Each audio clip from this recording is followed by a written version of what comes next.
नमस्कार। आपका math science academy channel पर हार्दिक अभिनंदन है, स्वागत है। आपने अब तक तो हमारे इस मैथ साइंस एकेडमी चैनल को सब्सक्राइब कर ही लिया होगा। मान लीजिए किन्हीं कारणोंवश अत्यधिक व्यस्तता होने के कारण अगर आप हमारे इस चैनल को सब्सक्राइब करना भूल गए हो तो आप कर लीजिए।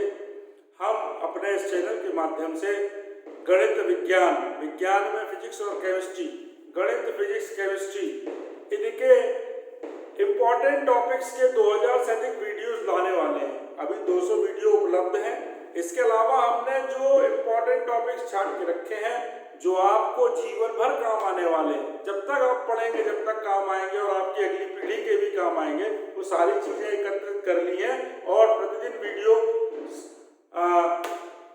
मैथ साइंस एकेडमी चैनल पर उपलब्ध रहते हैं। अभी 200 से ज़्यादा वीडियो उपलब्ध हैं मैथ साइंस में फिजिक्स और केमिस्ट्री के। तो आप तत्काल हमारे मैथ साइंस एकेडमी चैनल को सब्सक्राइब कीजिए और ध्यान से देखिए। अब अपन अपनी विषय वस्तु पर आते हैं। हम फिजिकल केमिस्ट्री, भौतिक रसायन यानी भौतिक और रसायन का एक साथ सम्मिलित रूप से अध्ययन कर रहे हैं। हम ऊष्मागतिकी का प्रथम नियम आज पढ़ने जा रहे हैं।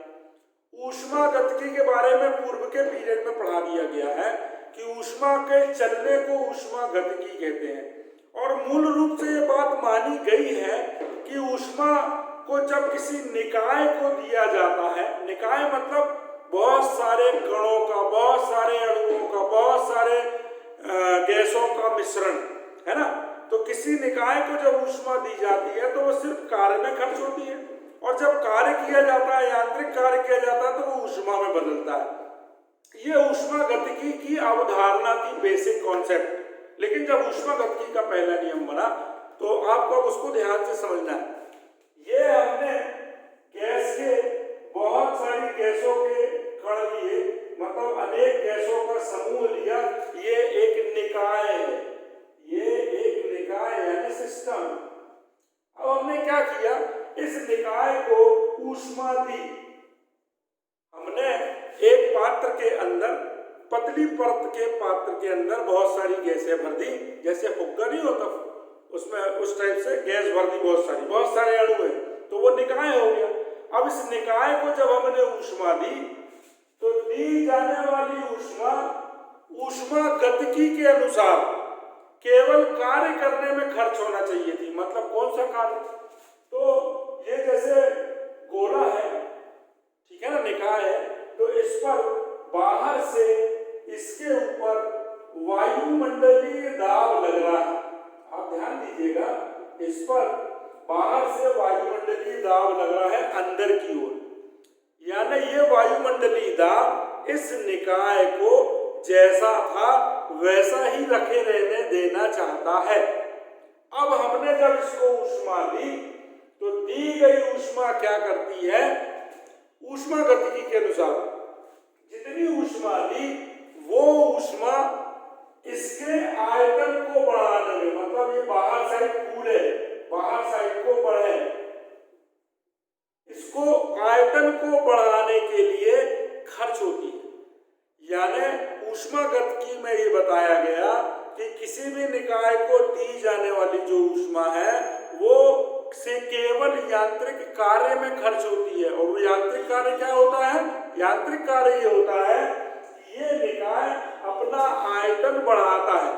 आयतन बढ़ाने के लिए इसको बाहर से लगने वाले वायुमंडलीय दाब के विरोध में काम करना पड़ता है। तो विरोध में काम करने के लिए ये ऊष्मा खर्च होती है। ये ऊष्मागतिकी का सिद्धांत कहता है। अब ये अपना आयतन क्यों बढ़ाता है, जब हम ऊष्मा देते हैं तो इन कणों में, अब यहां से बात समझना, यहां से ऊष्मागतिकी का विश्लेषण शुरू हो गया और नियम बनना शुरू हो गए।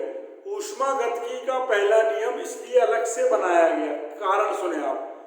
जब हमने इस निकाय को ऊष्मा दी तो सबसे पहले इस दी गई ऊष्मा को इन गैस के कणों ने अवशोषित किया और अपनी आंतरिक ऊर्जा को बढ़ाया। जब हमने निकाय को ऊष्मा दी तो दी गई ऊष्मा का पहला भाग इन निकाय के कणों ने अपनी आंतरिक ऊर्जा बढ़ाने में खर्च किया। इसके बाद बची हुई ऊष्मा से इन्होंने बाहरी वायुमंडलीय दाब के विरोध में काम करके आयतन बढ़ाने का कार्य किया। यानी दी गई ऊष्मा दो भागों में खर्च हुई। पहला भाग खर्च हुआ इसकी आंतरिक ऊर्जा बढ़ाने में और दूसरा भाग खर्च हुआ बाहरी वायुमंडलीय दाब के विरोध में आयतन बढ़ाने के लिए किए गए कार्य में। यानी दी गई ऊष्मा खर्च हुई निकाय की आंतरिक ऊर्जा में वृद्धि प्लस आयतन वृद्धि के लिए बाहरी दाब के विरोध में किए गए कार्य में। तो ऊष्मागतिकी की जो मूल अवधारणा थी, जो पूर्व में पढ़ाई गई थी, वो कहीं ना कहीं गड़बड़ हो रही थी।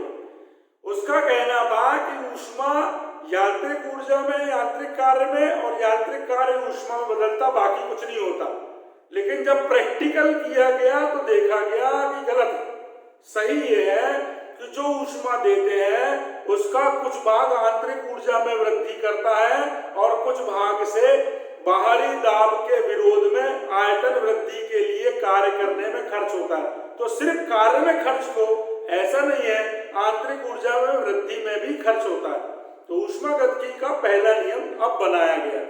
जब इतना सुधार हुआ तो पहला नियम यह कहता है, ऊष्मागतिकी का प्रथम नियम यह है कि किसी भी निकाय को दी गई ऊष्मा का पहला भाग उसकी आंतरिक ऊर्जा में वृद्धि करता है और दूसरा भाग बाहरी वायुमंडलीय दाब के विरोध में आयतन वृद्धि के कार्य में खर्च होता है।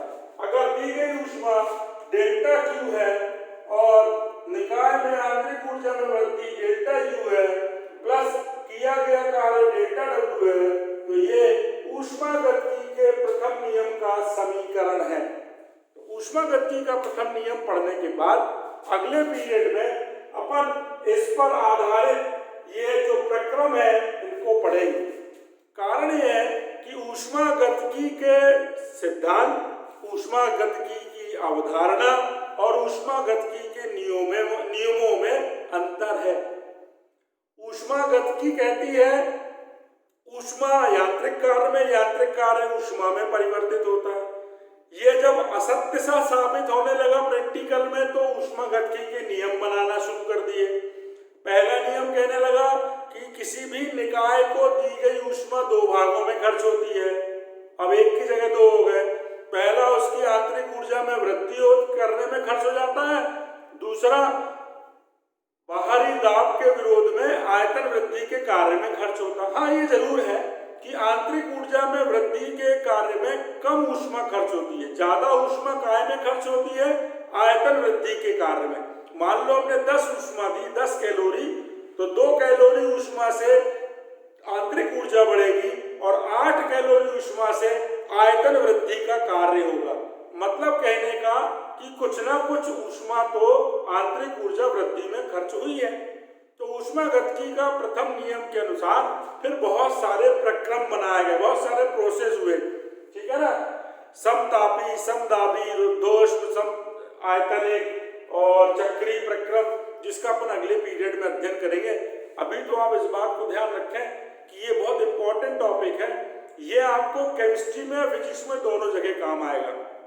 आप पढ़ी हुई शुरू की परिभाषा को ध्यान तो रखें, लेकिन काम में आने वाला रासायनिक या फिजिक्स में ऊष्मागतिकी का पहला नियम है जो ये सिद्ध करता है कि दी गई ऊष्मा दो भागों में खर्च होती है। आपको अगर ये वीडियो पसंद आया हो तो इसे लाइक करें, शेयर करें, हमारे इस मैथ साइंस एकेडमी चैनल को ध्यान से सब्सक्राइब करें, कमेंट बॉक्स में कमेंट्स लिखें, बेल आइकन दबाना नहीं भूलें, समय पर नोटिफिकेशन पहुंचेगा। और हम आपको पूर्व से कह चुके हैं कि आप हमें अब इंस्टाग्राम और फेसबुक पर भी फॉलो कर सकते हो, लाइक कर सकते हैं। हमने अपना दायरा बढ़ा लिया, आप भी बढ़ाइए। हमको इन सभी जगहों पर उपलब्ध पाएंगे। हम तो आपके लिए फिजिक्स, केमिस्ट्री, मैथ्स के 2000 से ज्यादा टॉपिक्स पर कार्य कर रहे हैं। 200 से ज्यादा वीडियो तो अभी उपलब्ध हैं। आप अध्ययन करना तो शुरू कीजिए, आपके सफलता कदम चूमेगी। आप उच्च से उच्चतम पदों पर आसीन होंगे, सर्वोच्च शिखर पर बैठकर आपको हमारा चैनल अवश्य याद आएगा। तो हमारे कंधे से कंधा मिलाकर चलिए। हमारी निस्वार्थ भाव से की गई सेवा और हमारे सतत प्रयास को आप ध्यान से मैथ साइंस चैनल सब्सक्राइब करके अनुग्रहित कीजिए। ध्यान रखिए, हम आपके लिए आभारी होंगे। आपसे आग्रह करते हैं कि आप अपना स्वर्णिम भविष्य बनाइए। हम समाज सुधारक ही नहीं, समाज के निर्माता भी हैं। ये एक शिक्षक का कथन है। शिक्षक का कथन चाणक्य जी ने दिया था कि शिक्षक समाज का निर्माता ही नहीं, समाज सुधारक भी होता है। तो हम इसी कथन को लेकर आपके समक्ष प्रतिदिन उपस्थित हो रहे हैं वीडियो लेकर। तो आप हमारे चैनल को सब्सक्राइब करके अपना अध्ययन का प्रणाली को जारी रखिए। आपकी सफलता कदम चूमे, ऐसी शुभकामनाएं हैं। वीडियो का आप ये जो सामने है स्क्रीनशॉट ले लीजिए। नमस्कार।